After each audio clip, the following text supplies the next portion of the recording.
एक बार खड़े होकर बोलते जीवन का आनंद। क्या बात है, शुरू किया जाए। आज जो बताने वाला हूं 2713 पर खरीदा और 813 पर बेचा तो मेरा प्रॉफिट हुआ कि लॉस हुआ?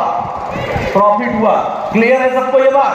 यानी कि जिस भी प्राइस पर हम खरीदेंगे हमेशा हमको उससे ज्यादा ट्रेड लेंगे, नहीं दिखा ट्रेड नहीं लेंगे, सही है ना? तो सर ऐसा देखिए इसमें किल स्विच ऑप्शन होता है, अभी मैं करके दिखा रहा हूँ।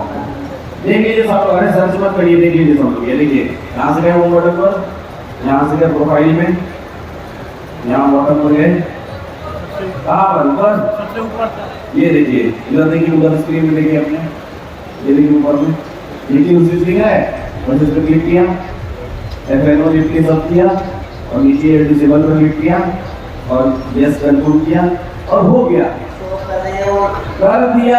जो आप नहीं कर पाएंगे दूसरा ट्रेड। जैसे ही एक ट्रेड आपका हो गया उसके बाद किल स्विच कर दीजिएगा आप, मतलब इतना सिंपल है। अच्छा फीचर है, आपको कैसा लगता है? कैसा फीचर है? जोरदार ताली हो जाए भाई इस फीचर के लिए।